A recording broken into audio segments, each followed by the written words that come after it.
So in this episode, Deanna and I sit down with Sheridyn Cannon. She comes in so brave and open with her story about her son who had an addiction from a very early age. And she talks through what she's learned as a mother, what that did to her family, how that impacted her relationship with her son, her husband, and her other children. And truly, I mean, don't you feel, Christy, like it's like a nightmare of her, what she went through, what she was trying to deal with, pulling at her heart as a mother, and then dealing with her other children and her husband and just everything in the community even. I mean, it's a pretty impactful story. Well, you know, the shame that goes along with it and how she managed through that. So I just have nothing but respect for her and the fact that she was here to share her story so that we could help other parents that may be struggling with this. Yeah, and fighting for your family and fighting for your son. Tell us about yourself, Sheridyn. I am Sheridyn Cannon. I have been in real estate for 20 some odd years. Married to a real estate agent as well. How many kids do you have? We have 5 between the two of us. So you're a blended family. Mm-hmm. I had 2, he had 1, and then we had twins together. Okay, so tell us the ages of your kids and their names. Cade is the oldest. He's 32. And then Kenzie, these are both my kids. Cade and Kenzie is 29. And Gary's daughter, Bree, is also, she turns 30 in October. So she's 29 also. And then the twins just turned 20. Oh my gosh, they're 20. I know. I know. So we're going to talk about Cade. Okay. And we would love if you could just take us back and share with us some stories in his early years and then just kind of share your journey through the last, what would it be for him, 20 years, or what does that look like? It would be, he raced motocross. Gosh, he probably was in 7th, 8th grade. But I remember when he was about 15 is when he started breaking bones, crashing and, you know, breaking some bones, doing some damage. And each trip to the ER, you know, they wrap him up and send him home with pain pills. And the one where he really, the first time he broke his collarbone, we were in Mesquite and the ER was just chock full of, it was a big race that weekend. And it was, we waited for hours and hours, and they basically just said that, you know, yeah, he broke his collarbone, nothing we can do, and, you know, sent him off with a bunch of pain pills. So Cade sounds like he was a very adventurous. Yes. Like motocross, what else did he do? Was he always like that growing up? Mm-hmm. He always wanted to, which is really weird because it's not in, you know, clearly me and his dad were divorced, and his dad wasn't into motocross. It was his friends, you know, the group of friends that at a very young age, just they all had dirt bikes, and we got him a dirt bike, and then it just got into real racing, and that became his passion. Mm-hmm, yeah, we'd load up the 5th wheel every weekend and off to the races. Wow! So he raced 3 of the 4 weekends every month. Wow, that's a lot. Yeah. And the whole family's involved, right? At that point. Do you know, at that point, really, no. It was, Gary really didn't have any interest in it, and neither did the other kids. Yeah. He was the oldest, so it was usually me and him and a couple of his friends. Oh, wow. You know, we'd just pack up the 5th wheel and go, you know. Yeah. So tell us about the relationship you and Cade had early in. We've always been really close. You know, he was my first and very open, you know, discussed, you know, lots of things. I mean, I don't want to say it was typical because I don't know really what typical is, right. You know, but he also, you know, I was a single mom very early. You know, Cade was 3.5 and Kenzie wasn't even 1 yet, you know, when I got divorced. So, and I moved down here from Logan and basically it was just, I had no family. I didn't know anybody, really. Wow. Just 3 of you. So, yeah. Yeah. So I, you know, looking back, there's always feelings of guilt of, you know, maybe if I wouldn't have worked so much and if I would have been home more. But we don't choose our kids' paths and make their choices for them. So, but we do the best we can. Yeah. We know. Yeah. So you're saying, so where this started is his accidents going home with pain pills. Mm-hmm. It did start with pain pills, for sure. And he was about 15 when it got really bad, and I knew that he had a problem was right around the age of 15. It started probably 13 or 14 maybe, but I knew there was a problem at 15. How did you know? How did you first realize there was a problem? He kept wanting more pills. He broke his collarbone 2 or 3 times, and then he broke his ankle. He broke several bones, and it was almost, I don't want to say he tried to break bones, but he was always really anxious to get the pain pills.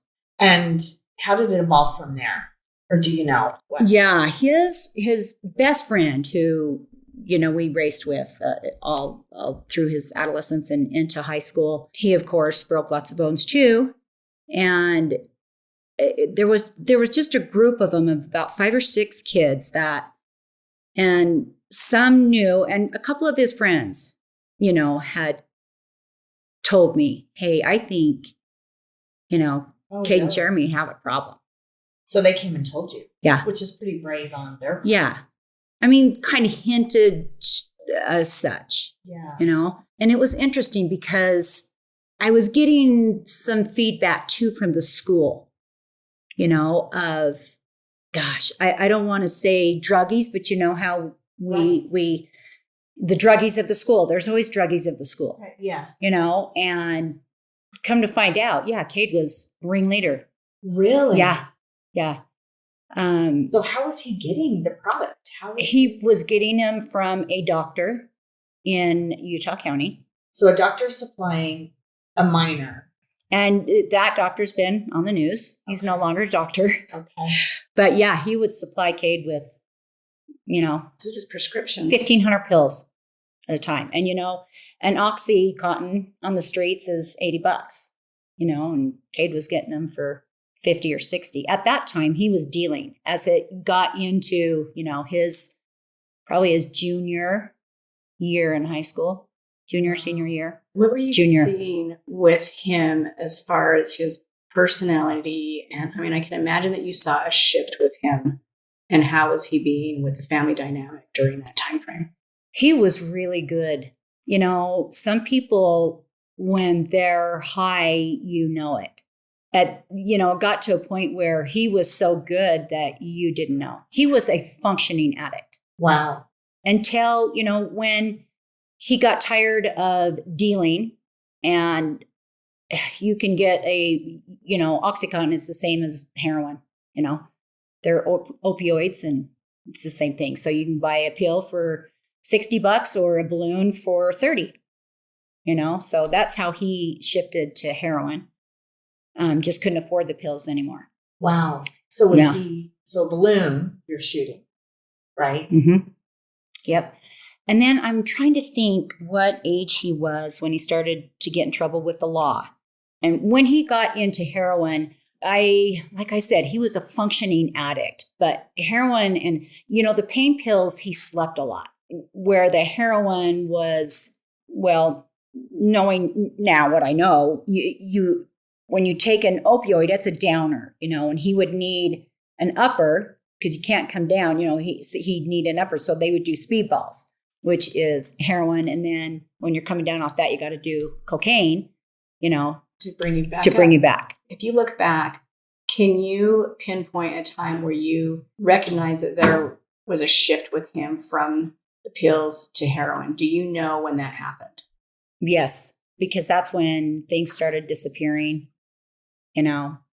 He basically robbed us blind, and it's interesting because one of his best friends, his dad, also somewhat knew what was going on, but was also very, what's the word? You almost don't want to believe that your child. Oh, yeah. I mean, I think that's the battle. Some of the denial. Mm-hmm. You can see it in other kids easier than you can see it in your own. Yeah, for sure. The denial, for sure. Yeah. Like Christy said, we just don't want to believe it. Mm-hmm. So did you start seeing a physical difference in him? So you talked about stuff missing. So what kind of things did he take? Obviously to sell, so he could buy the drugs. anything that you could take to a pawn shop. All my jewelry. Oh. He took all my jewelry but my wedding ring. He never took my wedding ring. Wow. Tools, electronics, stuff like that. So that's a huge wake up call. Did it take time to realize stuff was missing, or did you know right away, or did you go through a denial period of? Oh, for sure I did. Did you really? Mm-hmm. Okay. Yeah. And maybe defending him to some level. Totally, especially with Gary.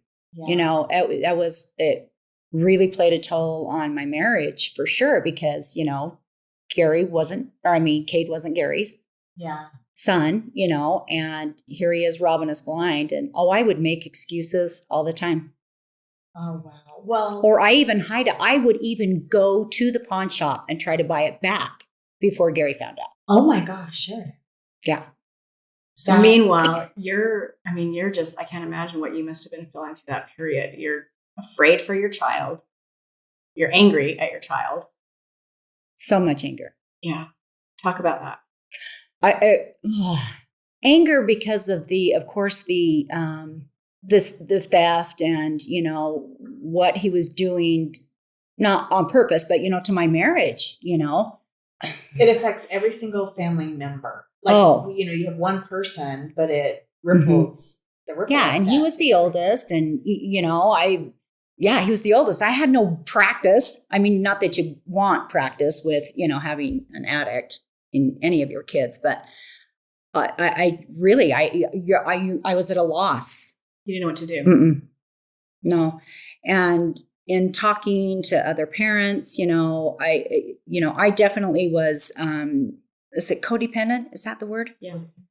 Oh my gosh. If you, look that word up in the dictionary, there would be a picture of me for sure. I was in denial and I was totally helping him. I made excuses, it's not his fault. It's not his choice, and there at the end, and educating myself and talking to doctors, addiction doctors and specialists and that, it really is an illness. And I think if I were to give any advice at all to parents who might be going through that, is to educate yourself on addiction. Do you feel like there was a point in that time frame that you were going through that you hit it in terms of, I look at where I am today with my stories and I'm so much more open about my kids, whether it's what they're doing well, and I'm also including what they're not doing well, because I think that I gain so much more by the people that I can talk to share their stories where I feel like, okay,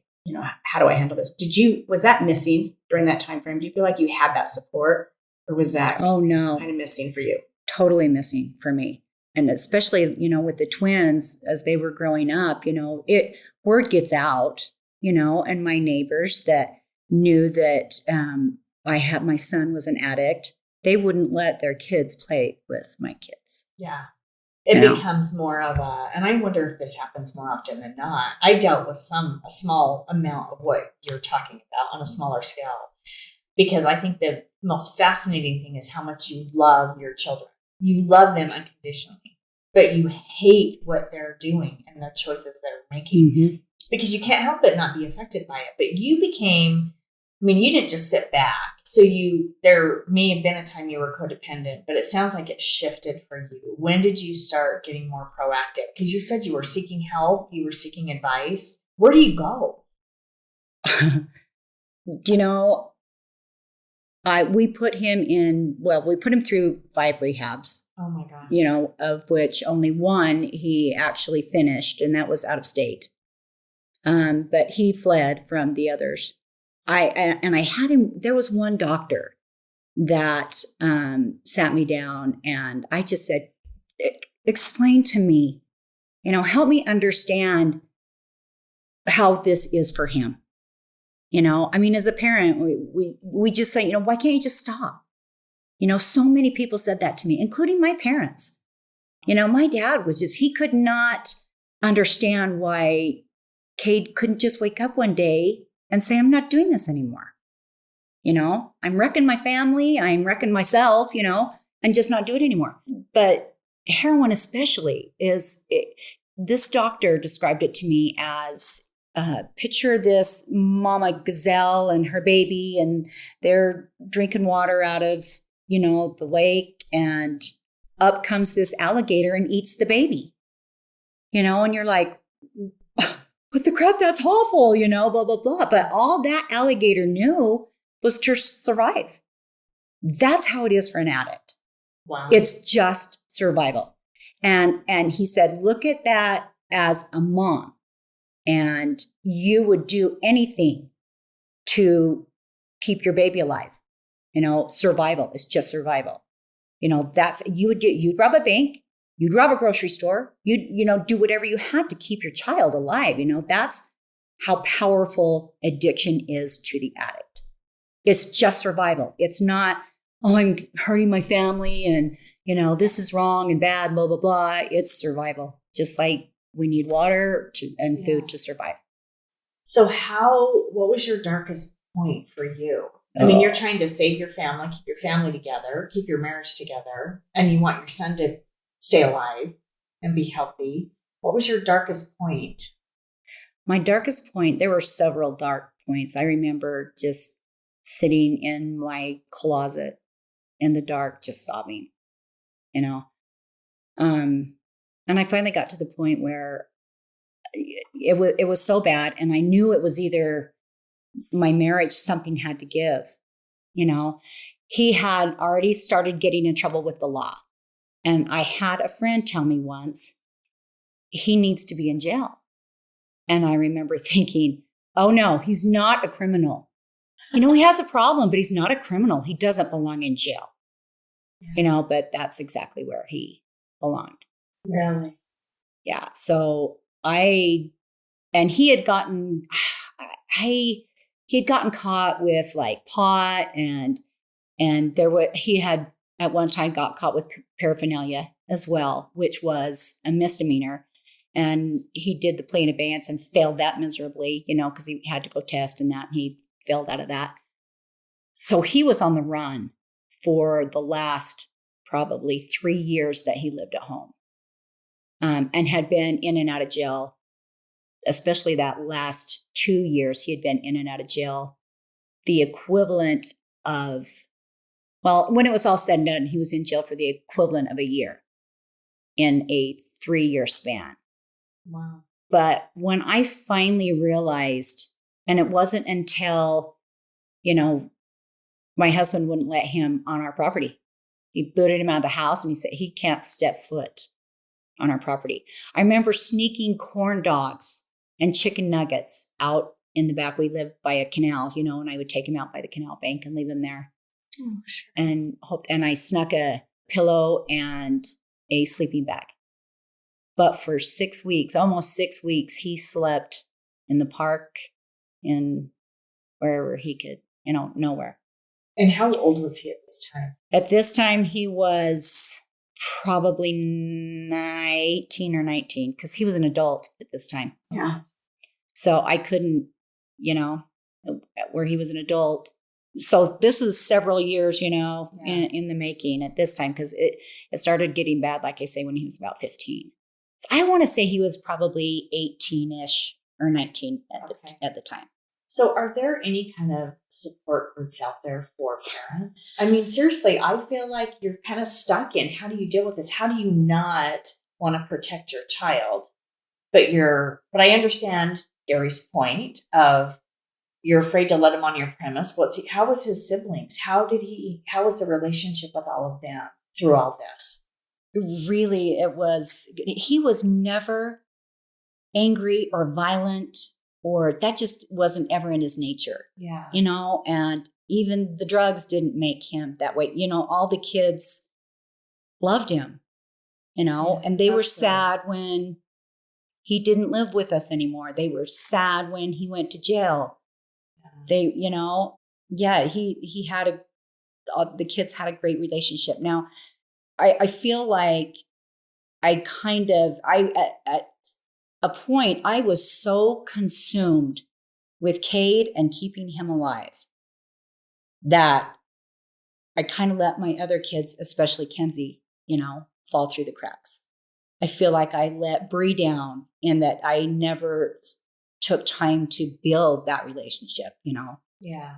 because I was so consumed with Cade and keeping him alive. Well, and to navigate, the jail, and I'm listening to you talk about taking food out to him and him sleeping in a park, and my heart breaks, and it's not even at the level as what I'm sure you were experiencing, to know that your child is out there. And maybe there was some form of comfort, for lack of a better word, when he was in jail, because you knew he was probably, he was sober and he was alive and he had a roof over his head, and all of that brought its level of sanity through all of that. For sure. I got to a point where I had a couple of friends that were cops, and we even had an officer in the family on Gary's side that had, it was known, don't you ever throw my name out there, don't, for any favors or anything. But it got to a point where I had to get him arrested for that very reason, because knowing that he was safe, he was alive, he had a roof over his head and was getting fed. Yeah. So you kept fighting. You said you put him through 5 programs, which those aren't cheap. No. And he left 4 of them, you said, right? Mm-hmm. He only stuck through 1, which was out of state.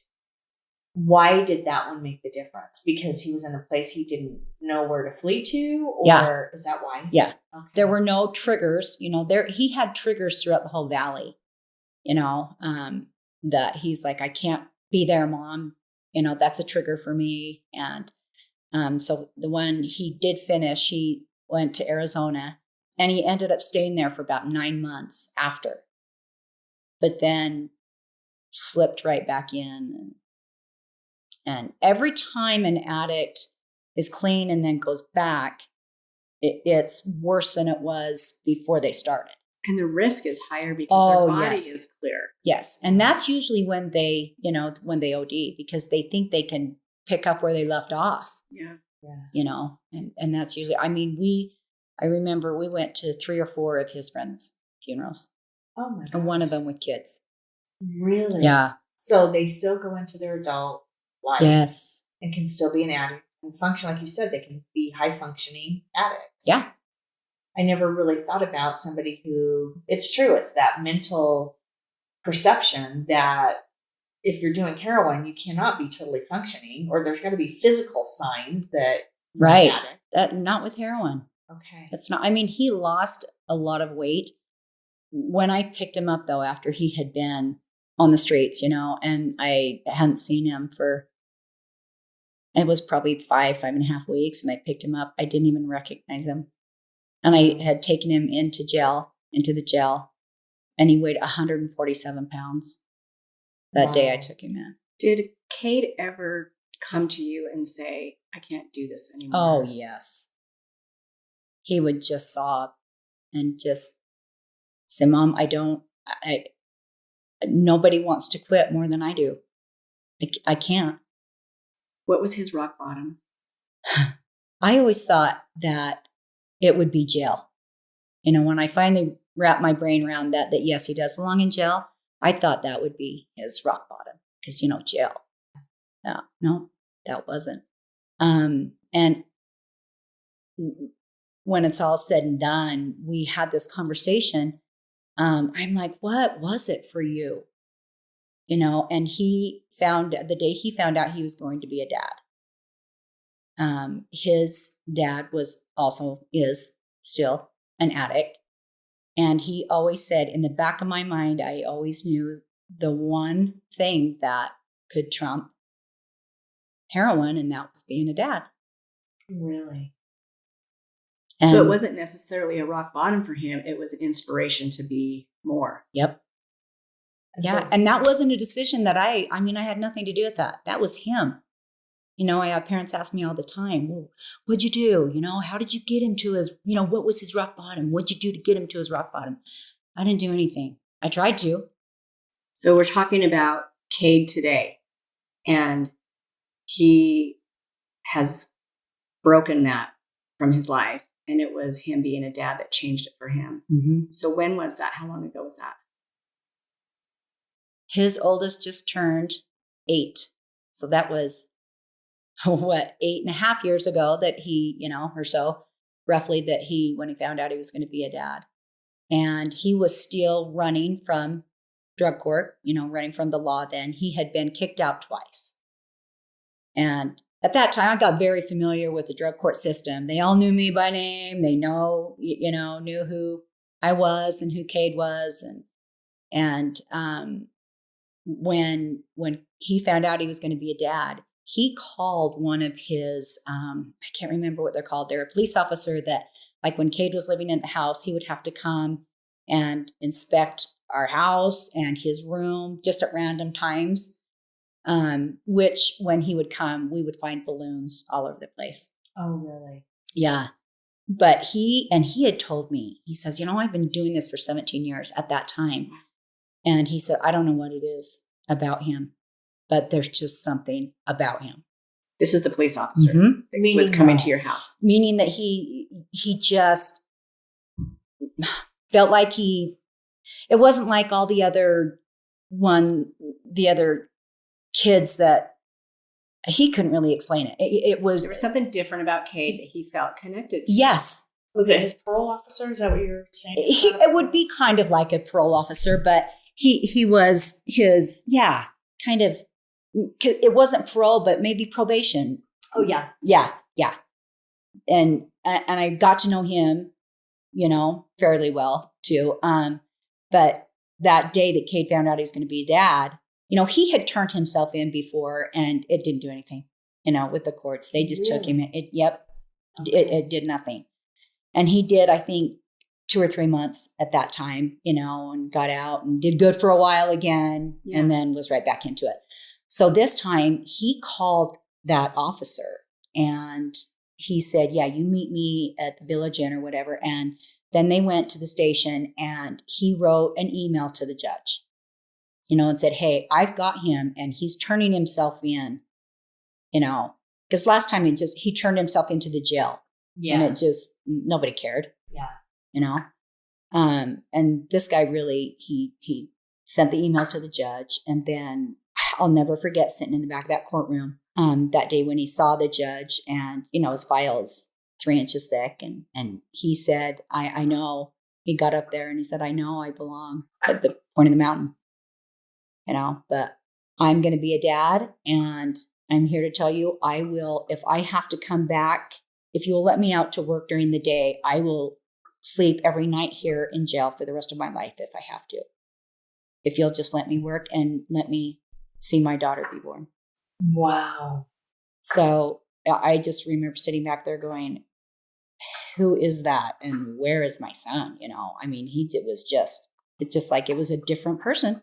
Were you cautiously hopeful that this was real? Or I'm sure it's hard to be so super excited because you're afraid you're going to be let down or. Well, and by this time I had been in the drug court system. I knew it and everybody told me, Sheridyn, nobody gets 3 tries in drug court. Nobody. And they gave him a chance. Yeah. And even the judge said, I can't believe I'm doing this, and everybody in here is giving me the look. Really? But he let him in and he went to jail for about 6 months, but he was out for the birth of his daughter, and he finished drug court, which that in itself is a feat. I can't even remember. I think back at that time, and it might be, it was right around 28% that graduate and actually finish drug court. Yeah. Okay. Yeah, and he did, and the judge spoke. That judge spoke at his graduation. Really? Yeah, it was really neat. So what is drug court? What does that mean? It is a program that the state has. I'm trying to think of the best way to describe it. They have to do, they have to test. So many times you have a color, and anytime your color is called, you have to go test. You have to go through classes. It's just kind of it's more like maybe an outpatient kind of, but not accountability. Yes. Yeah. Sounds like it's just an accountability piece, but you still need the rehab, right? Yeah. It's not, that's what I mean. It's not rehab per se, but you do have to take some classes, counseling kind of, and you have to test. He was probably testing 2 or 3 times a week, but he never made it. That's the thing. When he would get out and get put back in, or admitted to even drug court, he never could have a clean. I don't know if he ever had any clean tests. Really? Yeah. You know what's so fascinating to me, Sheridyn, is, Christy asked you the rock bottom. I'm kind of going back just a little bit, but did he go to the funerals of those friends? Uh-huh. And that didn't. No. That was not a wake up call. Mm-hmm. Sorry, I just was thinking about that. Yeah. And were they in the system? Were they trying to go to drug court? Mm-hmm. Well, they were all in that system. Mm-hmm. Okay. So when he made the decision, he gets the judge to give him another chance. I can't imagine coming off heroin it's got to be one of the most difficult things to do. You have the withdrawals, all of those things, which I know can kill a person in and of itself. Mm-hmm. How did he navigate that? We detoxed him 7 times in the hospital, in the ER, 7 times. He detoxed 1 time in jail when he got caught. So I wasn't even there, but they picked him up and he had to detox in jail. And he told me, Mom, I will kill myself before I will ever detox in jail again. Oh, I bet it was brutal. It is. I tried to do it a couple times at home, because it was $3,500 pop every time just to detox. That doesn't, the rehabs won't even take them until they're detoxed. But yeah, we all know you can't go back to the very environment. So even if you detox him that many times, but he goes right back to the same people he's hanging out with, same situation. Yeah. It's so hard when you think about it. It's no different. Well, it is different, but when you're talking about someone who's trying to quit alcohol and they've got their group of people that they're doing stuff with, and if you come out of a rehab, but you don't have any other friends, you think that you've got this, but then you're right back in. It's so easy to fall back in, not that you're intentionally doing that, but you think you've got it. You're pretty empowered at that point because you've been sober for a period of time, 30 days, 60 days. So you feel this, I think, false sense of power that you've got it. And it's easy to fall back in because what else are you going to do? Sit at home? Yeah. And no social life, which that, you have to change your environment. Right. And that's a hard thing to do. It takes so much power. Well, and he didn't know of any sober so-called friends. Yeah. You know what I mean? Yeah. That's all he ever knew from such a young age. Yeah. It's like but at this point, towards the end, he was an adult and, going to be a dad.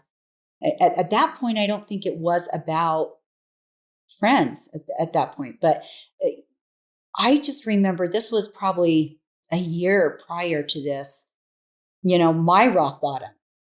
I remember just, I got so tired of praying to God and, please give me strength to make it through the flipping day. You know what I mean?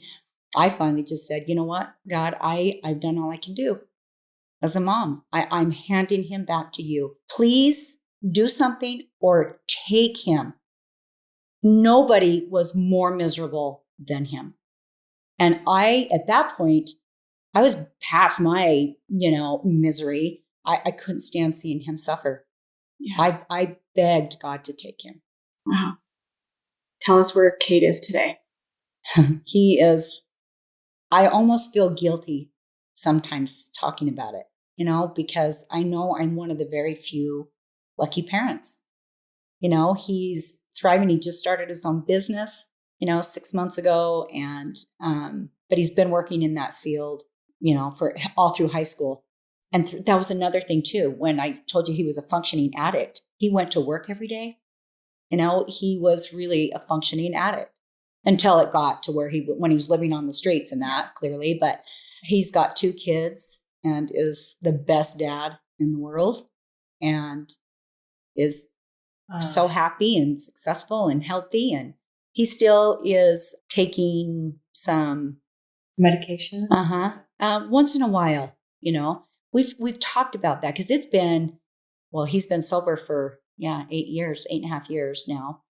And especially in the early years, I'm like, dude, do you ever, the urges, do you get those? And he's like, not like I used to, once in a while I will, his body physically will not so much anymore, but in the ongoing or the beginning stages, that's when he was using the naloxone or, that, but he just, it was a mindset for him.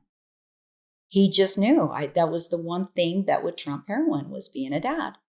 Well, they've always said that, as much as everybody's fighting for a family member or whoever, they've got to get to a point where they want it for themselves. Yes. Interventions, I don't know how successful interventions really are, because I think the addict has to get to that place, and some call it rock bottom. And I think that's not your story. It was him being inspired and awakened. Yeah. You mentioned a little bit ago what you would tell another parent. I want you to elaborate on that, going back and thinking about what you've been through, how hard it was. What would you tell a parent that is living in that right now today, and what they can do or can't do and resolve to? I still, even though, it was hard for me, I remember when that parent told me he needs to be in jail. And I remember being so upset and thinking, you're a jerk. He doesn't belong in jail. But that is exactly where he belonged, for his sake and mine, really. And I don't want to say that's a start, because it's not a start, but it's maybe because they are, he will be sober for 30, 60 days, whatever it is. So he might have a clear head for a little bit. And maybe each time he gets a clear head, that he can really think. I don't know when it was for him that it hit him that, oh yeah, when I'm not going to be a dad like my dad was. I don't know when that really, when he knew. I don't know if it was just then when he found out he was going to be a dad. Yeah. But I would definitely the whole codependent thing. And I know it's hard. It's so hard because you love your kids so much. And especially in the beginning, lots of denial. Oh yeah, that's not, just like the addict is also in denial. Just like Cade never thought he would die. He never thought he would die, and we talked about it several times, even during all this, we knew that he shouldn't be alive. And I told him, there's a reason you're still here, dude. And, let's figure that out, because there's definitely it's not your time. What do you say to the mother that is afraid to talk about what she's dealing with, that's hiding it and is ashamed? The best thing she can do is talk about it, especially with other parents that have been through it, because they've been there. I felt so much shame, especially when, my little ones couldn't play or go over, or their friends couldn't come to our house, because we have an addict. Yeah. If you can get through that codependency part of it as quick as you can, I know you have to go through that, because I just think that's human nature, but get through that period as fast as you can and get to the part where you can really help. You might not be able to cure them, but right. You can help, and even through all of that, Cade and I always stayed close. Still had deep conversations. And it's also, it's being, I think the hardest part is being brave enough to ask for help, because you become so vulnerable when the minute I need help, my child's going through this, because you have to face it. And facing it is the hardest thing, I would think. Oh, yeah. Right? Yeah. Off the bat. And I didn't really have any friends, so to speak, to talk to either. The one of his best friend, he still is an addict, and they're still in contact. He lives with them still. He's 32, and still they're still enabling him big time. I just can't even imagine. At 32. Yeah. Wow. And he was the one that told me my son belonged in jail. Oh, wow. That's Mhm. interesting. Mm-hmm. Well, Sheridyn, I think you should not feel guilty that you had a great outcome. I wish and hope more people will have a great outcome for their child or anybody they know, because it's good to know there's hope. I think the biggest thing is there is hope. People do survive. People do come out of it. And I think it affects everybody. Did your whole family have counseling? How did you keep it together? I don't know if I kept it together. But yeah, I went to a lot of, what are the AA ones? Oh, yeah. The parents of Gary was never really interested in any of that. We did see a counselor through just to keep our marriage together. Yeah. But he wasn't really a counselor of, because really, how do you counsel that with an addict? Trying, it was just, it really was just kind of a shit show. And sometimes I don't know how to not make it through. So that was never an option for me. You're honestly. A survivor. Yeah, You're a survivor. for sure. Yeah. So, and I think that my kids are too. Yeah. Clearly Cade's a survivor too. And, I have my second daughter that went through a crack addiction, and not to say that it was easier for me, but I kind of knew what to do, and first thing I did was get her in jail as fast as I could. Really? Mm-hmm. Okay. So that's got to be hard. I mean, can you imagine being, making that phone call or whatever that looks like to put your child in jail? I mean, that's not an easy decision. You are sacrificing so much mentally and. For sure. And, it's one thing for your son to be in jail, but your daughter, that first time I had to go visit her. Oh. And she just cried and cried. And she said, "I'm so sorry, Mom. I never thought I would be on this side of the glass." Did it save her? Yeah. It was kind of her wake-up call. She now is, you wouldn't believe her. To have a conversation with her, she is just like, and that's what she's going out in. She wants to. Oh. Not a counselor. So she says there's such a difference between counseling and finding yourself. To her, it's all, she said, I had to learn to love myself before I could ever love anybody else. Good for her. She's on a very different spiritual level. Cade is successful and so is Kenzie, but they're two completely different success stories. I love that. Well, we want to give you a big thank you for sharing your story, but we have started asking, we have a little tradition, and especially this is poignant for you. We're asking our guests if you could write a letter to your 20-year-old self after all you have been through, what would you say? Run like hell. Wow. I know, it's a deep question. That is a deep question. What would you tell yourself? Survive. Okay. Do what you have to do to survive. But this too shall pass.